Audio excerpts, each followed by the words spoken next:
Just how big of a role can NHL youngsters without any playoff experience play in their respective teams' playoff pushes? In this show, we're going to be breaking down how young talent has led the charge for the Habs, Blue Jackets, and Flames in their pushes to make the postseason.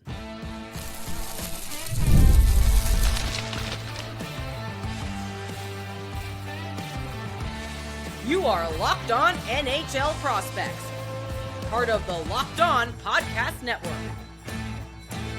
Your team every day. Hello, and welcome back to Locked On NHL Prospects, part of the Locked On Podcast Network, your team every day. On this show, we break down everything prospects related for you 5 days a week, Monday through Friday. I'm your host, Sebastian High, the USHL scout over at Elite Prospects.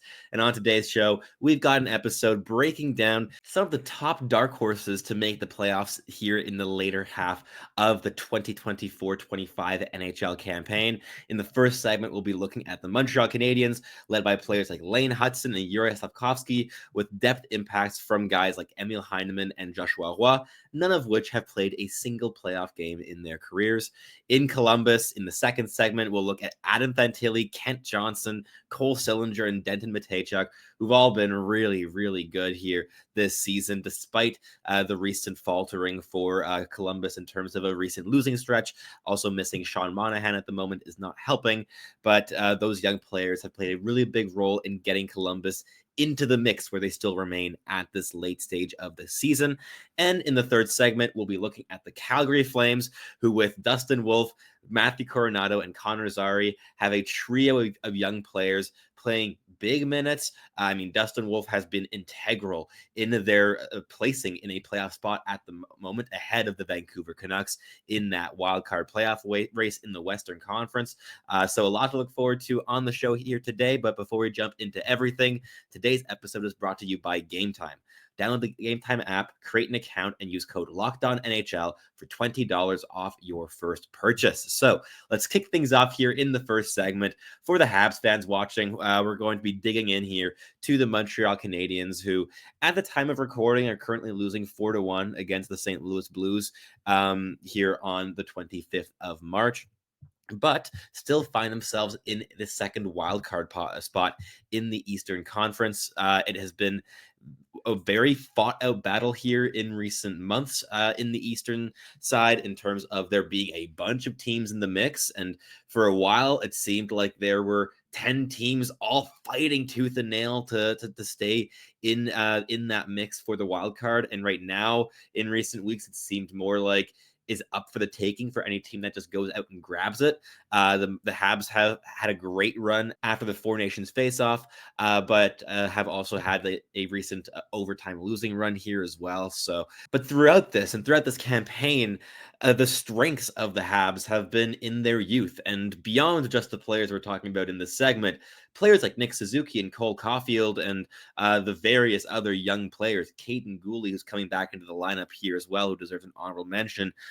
All of these players are still very, very, very young and have limited experience. And honestly, Guhle deserves to be in this segment too, because he also has yet to play a single playoff game in his short career to date. So him returning, not into the lineup just yet, but at least to joining the team and skating with his teammates, that's great news for the Montreal Canadiens here. And the Habs are sitting at 75 points here in 69 games. It'll be 70 games after that game ends against the St. Louis Blues. And even if they don't pick up a single point in that game, which it doesn't seem like they will at the moment, they will retain their spot in the wild card position. But it is getting tenuous, and they're going to need a real hot run of form in the next couple of weeks to solidify their chances in the postseason. And an unexpected campaign here for the Montreal Canadiens, but it has truly been led by the youth movement. So let's dig into that here a little bit. So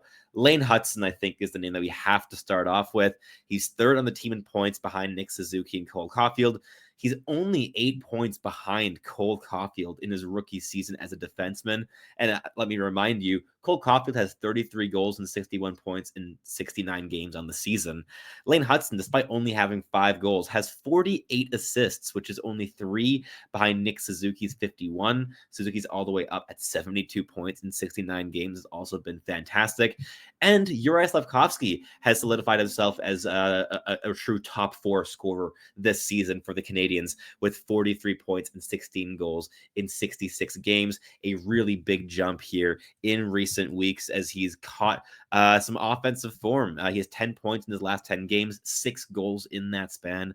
These young players are carrying heavy burdens. And with Lane Hutson, that is coming in the form of pure creativity, dynamism on puck, being a real threat off the rush. You're seeing him carry the puck with a lot more confidence through the neutral zone and using his mobility and his deception to generate entries with control in the offensive zone. And once he gets set up in the offensive zone, whether he's jumping in onto the rush as a third or fourth attacker and just driving the middle lane hard off puck, or making himself open as a trailer, both as a playmaking and a shooting threat, or on the cycle, Lane Hutson, it's his bread and butter. It's to move around the blue line, make defenders miss, get to the inside, make incisive routes to the middle of the ice, constantly activating. And as the season's progressed, the fluid switches that he's made with players like Caulfield and Suzuki and Slafkovsky, especially in the offensive zone, some really dynamic sequences, some just long, extended offensive zone pressure with tremendous passing sequences. These flashes of brilliance are starting to show, and young players are at the core of it in Montreal, whether it is, again, Juraj Slafkovsky or Lane Hutson, or in more depth capacities. Emil Heineman has been a key piece to this team this season and unheralded outside the Montreal market. Certainly not unheralded within it. He's very popular within the Montreal fan base. And even though he only has a single assist in his last 10 games, and he has 10 goals and 18 points in 54 games this season, playing pretty much exclusively fourth line minutes this year with Yoel Armia and Jake Evans, he is just such a high motor, intense checking player, makes an impact every single shift, always intense, always working his way towards the middle, always applying pressure, fits in perfectly alongside two very intelligent defensively, but also intense players in Jake Evans and Yoel Armia. And that trio has just been one of the more rock solid fourth lines league wide this campaign. Truly no notes for those players. And Heineman just being such a lock as being a solidifying guy on the fourth line, not just floating and staying and keeping a spot on a fourth line, but being a true, like, inked in, night out in that spot. That's been his spot all season long while healthy. That's made a big difference for the Canadiens to also get some of that depth scoring. Heineman has a great shot. He's used that this season also on the second power play.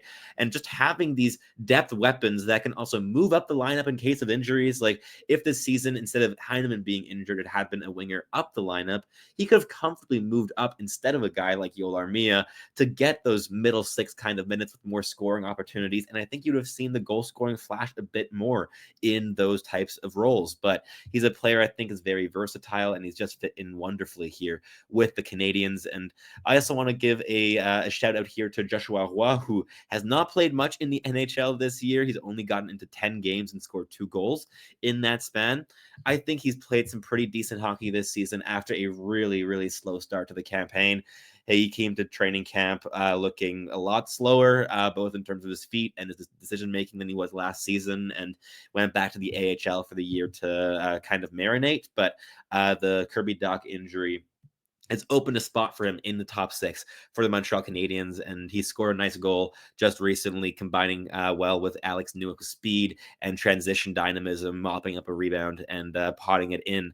But last but not least, I did want to also talk about Kaiden Guhle, a player I just adore watching. I think he is a terrific transition defenseman. The mobility, the physicality, the way he layers those into his defensive implications is no notes, fantastic. Really, really fun player to watch in terms of his sense of timing defensively. He's such a clean player in terms of his defensive involvements with big hits, but always well timed, and they're just clean. And he's a player I think that is going to be a really big part of this Montreal Canadiens team moving forward. Signed that 6-year extension that's going to be paying him $5.5 million a season. I think that's great value for Caden Guhle, who should be a locked second pairing guy who can move up onto the first pair in case of injury.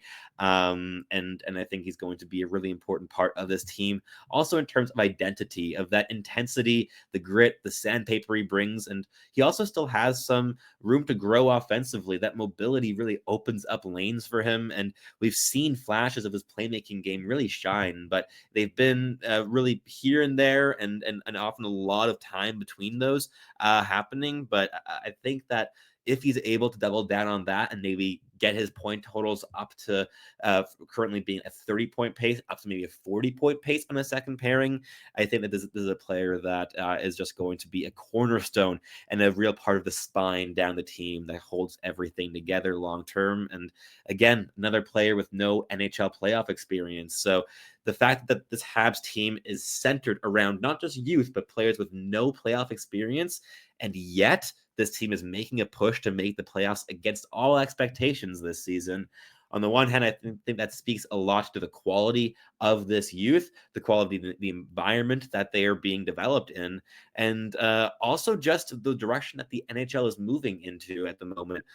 Players are getting physically mature at younger and younger ages. You're seeing just standout, highly intelligent young players like Lane Hutson that can just pick apart defenses in the NHL, like even all-stars can struggle to do.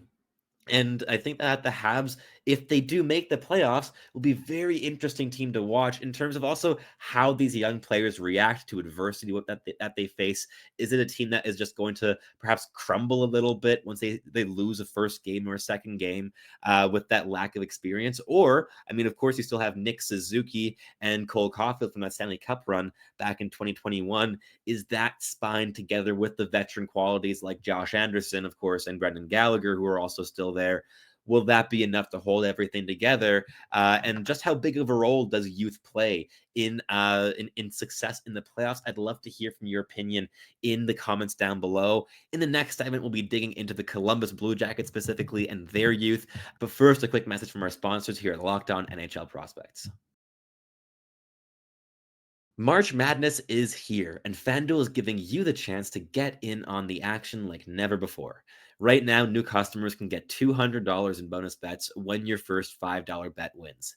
That's 200 extra bucks that you can use on anything from buzzer beaters to Cinderella stories and even who's cutting down the nets.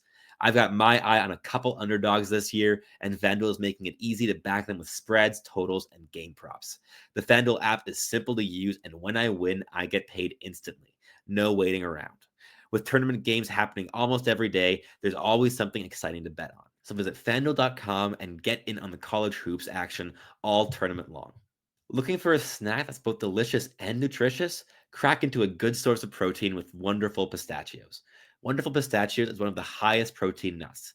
Each 1 ounce serving has 6 grams of protein, giving you over 10% of your daily value. Plus, they're packed with fiber and better for you unsaturated fats to help keeping you feel fueled for longer. Personally, I love the no shells variety. It's the perfect grab and go snack for my busy days. Whether I'm snacking at my desk, on a road trip, or just need a quick protein boost, they're always my go-to. And if you love cracking open every shell for that satisfying crunch, the in-shell variety is a classic favorite.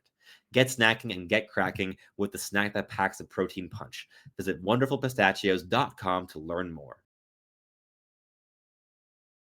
All right, let's keep this episode rolling in the second segment by looking at the Columbus Blue Jackets, who were in the wild card spots for quite some time, but recently fell off with quite a long losing stretch in recent weeks, especially since having lost Sean Monahan. That's an integral and mature veteran presence down the middle. Lost who's been scoring at a point per game pace this year. And in their last 10 games, they are at just 2 wins, 7 regulation losses, and 1 overtime loss.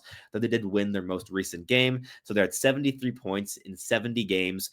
So 2 points out of that second wildcard spot with a game over the Montreal Canadiens. But if the Habs lose in St. Louis in the end, then that game in hand will disappear. So it still is very tight there in the East. Definitely still a chance of a late surge to make the playoffs here for the Columbus Blue Jackets. And if that occurs, it will be led by the young talent.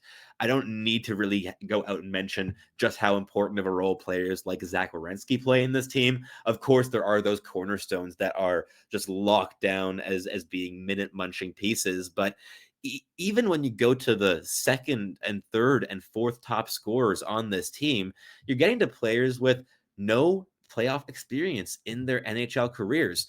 Kirill Marchenko, despite being fantastic this season, has yet to play a single playoff game since arriving in the NHL in 2022-23.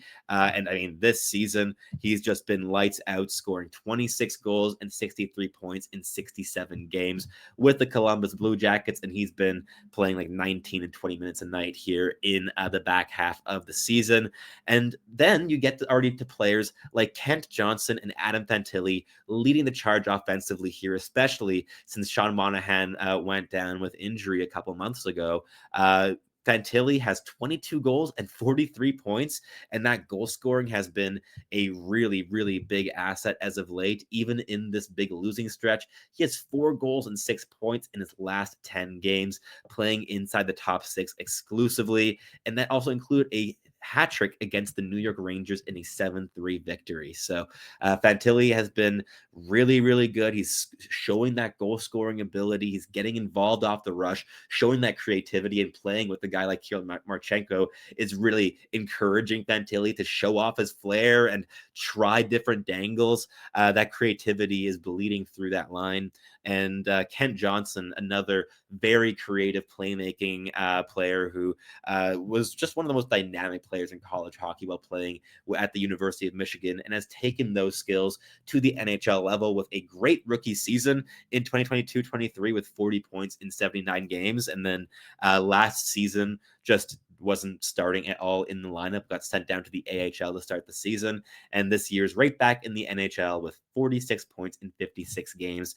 It has been really, really nice going for Kent Johnson. But during this losing stretch, the production certainly has slowed down a little bit. But he is a player that's going to be integral to the Columbus Blue Jackets' hopes of making the playoffs this season, and a player I think is a very, very hopeful one in terms of his future in the NHL, and especially how he's going to meld with players like Fantilli and Caden Lindstrom long term. But I also wanted to mention Cole Sillinger here, who's been just really solid this season in every viewing I've logged. He has 9 goals and 29 points in 54 games this season. The production doesn't jump off the page here at you, especially on the goal scoring side, because he has a really good shot that I wish he would use a little bit more often. And he's been out with injury since February 27th in a game against the Detroit Red Wings, but he was a really big piece of this Columbus team, playing 17, 18, 19 minutes in quite a few games leading up to that injury. And his intelligence, the two-way play, the connective, quick hit passes, all these details in this game have come a really long way since his rookie campaign. And I think that when he comes back from injury, he will also be an integral piece of this team, and already has played a key role in getting the Columbus Blue Jackets to where they are now in the playoff mix still here at the end of March. But last but not least, I did also want to give a couple shout outs here to Denton Matejchuk, who has been just a really mobile and stabilizing presence on the blue line since being called up from the AHL. And he's been, he started out playing bigger minutes, but has settled a bit more in terms of third to second pairing minutes, playing 17-ish a night on most games. But he has 3 goals and 7 points in 33 NHL games this season, has established himself as a regular here for the Blue Jackets, and his mobility and intelligence have just made this leap from the AHL to the NHL a rather smooth one. He led all blue liners league-wide in the AHL in points prior to being called up, so it was no surprise to see him make that jump this season, but he's been very, very effective here in this campaign, and I think that he's going to play a key role as well in terms of just stabilizing the blue line in making this big push towards the postseason. But last but not least, a player I really do need to mention who isn't currently playing in the NHL. He got sent back down to the AHL to keep developing there, but Luca Del Belbelouz with his 8 points in 15 Columbus games this season, as well as having 43 points in 50 AHL games this campaign, has been a revelation in this organization with his intelligent, middle-driven play. I think that if they make the playoffs, I would love to see them call him up and for him to get into a game or two, because he's been very good every single time I've caught him this season, whether it's been in the NHL or the AHL. But I'd love to hear from you in the comments down below what your thoughts are on this youth movement in Columbus and just how impactful players like Fantilli and Johnson and SIllinger could be in Columbus's chances of not just making the postseason this season, but doing so repeatedly in years into the future. How good are the Columbus Blue Jackets projecting to be? I'd be very curious to hear from you down in the comments below. But that wraps things up here for the second segment. In the final one, we're going to wrap up the show with the Calgary Flames, talking about Dustin Wolf, Matthew Coronato, and a whole bunch more, because the Flames are having a surprisingly fantastic season and are in a wild card spot at the time of recording. But first, a quick message from our sponsors here at Locked On NHL Prospects. There's nothing like watching basketball live. The energy of the crowd, the sound of sneakers on the hardwood, and maybe even a celebrity shouting outside. If you want to catch up a game in person, Game Time makes getting tickets easier than ever before. Game Time's new feature, Game Time Picks, filters out the fluff and shows you only the best deals on great seats, so you don't have to waste time scrolling through thousands of tickets. I just checked the Game Time app, and there are just some amazing deals on huge matchups coming up, and Game Time Picks even highlights super deals, giving you the best bang for your buck. With seat views before you buy, no surprise fees, and a lowest price guarantee, you can book with total confidence. Take the guesswork out of buying tickets with Game Time Picks. Download the Game Time app, create an account, and use code LOCKEDONNHL for $20 off your first purchase. Terms apply. Again, create an account and redeem code LOCKEDONNHL for $20 off. Download Game Time today. What time is it? Game time. Alrighty, let's wrap up the show here in the final segment by chatting about the Calgary Flames and their push for the NHL playoffs this season. They have about 2 or 3 games in hand over their opponents, but are currently not in a wild card spot. They are 2 spots behind the wild card cutoff. The St. Louis Blues are sitting in that last wild card spot with 81 points in 72 games, and the Calgary Flames have 77 points in 69 games. So 3 games in hand over the St. Louis Blues, but a deficit of 4 points. So they need 2 wins in order to match the Blues. And in terms of regulation wins, the Blues do have the tiebreaker. So the Flames are going to likely need more points than the Blues on the season to surpass them. And the pesky Vancouver Canucks are still here in the mix, but with 78 points in 71 games, they have a little bit less of an advantage compared to the 2 other teams here in the race. So things are going down to the wire for the Calgary Flames in a season where nobody really was expecting them to be in the playoff mix, a little bit like with the Montreal Canadiens this campaign, but while being in a very different place in their rebuild. They still have a lot of contracts that were signed relatively recently in the last 3 seasons with the hopes of building a long-term contender, so some big money contracts, and are just starting the retool process in terms of getting higher draft picks. And we saw that last season, picking Zane Parekh in the top 10. They got a real blue chip prospect here in a high draft slot for the first time in a while.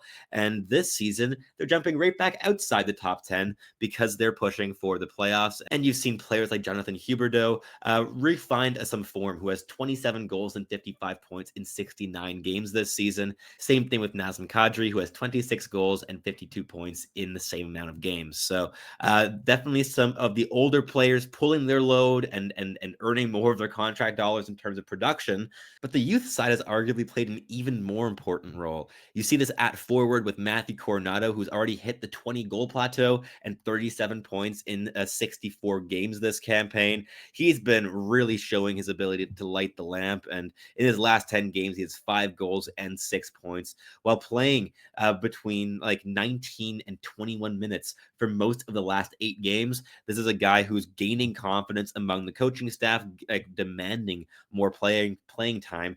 And he has goals in the last 3 consecutive games, all victories for the Flames, including a double against the New York Islanders in a 4-3 overtime victory. So Matthew Coronato, with his intensity, with his high shot volume, but also just intelligent goal scoring habits, he gets to the middle of the ice. He plays the game the right way. And I know Calgary Flames fans have already fallen in love with how he approaches the game of hockey. And he's going to be a key piece to not just any run to the playoffs, but if they make it, getting through a round or two, because his game is just made for the NHL playoffs. Even at 5'10", he is 194 pounds as a right shot winger, and he has that intensity for days.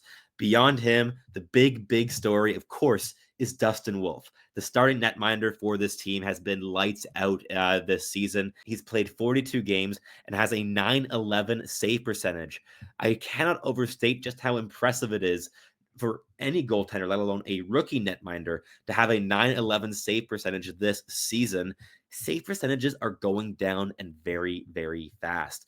Among goaltenders who have played more than 10 games, Dustin Wolf is 13th league-wide in save percentage, and doing this while playing a lot more games than other players on this list, like Casey DeSmith of the Dallas Stars, for instance, who has 21 starts, and actually the number one goaltender league-wide in save percentage, Leevi Meriläinen, in 12 games has a .925 for the Ottawa Senators. There's a lot of players like that have played less games, so one of the more impactful netminders league-wide this season, especially in terms of just how big of an impact his play has had on the team's results.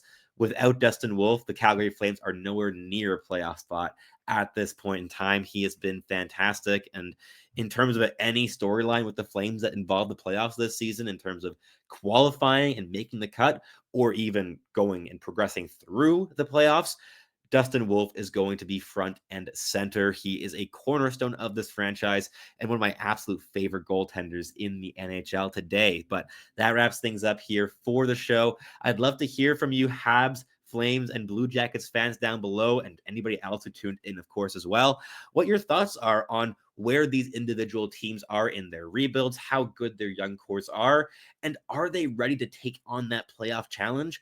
Between these teams, I think the one I'm most confident in doing so would be the Montreal Canadiens. And I'm trying to say this without too much bias because I am based in Montreal. I grew up in Montreal. I have reason to be biased towards Montreal here.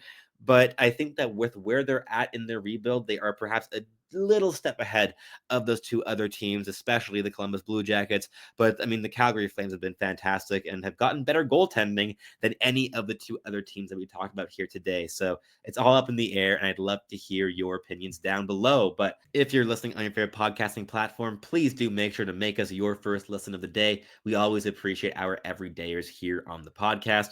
And for your second listen of the day, you're going to head on over to Locked On Fantasy Hockey, where Flip and Steele break down everything you need to know in order to build yourself a competitive and sustainable fantasy hockey roster.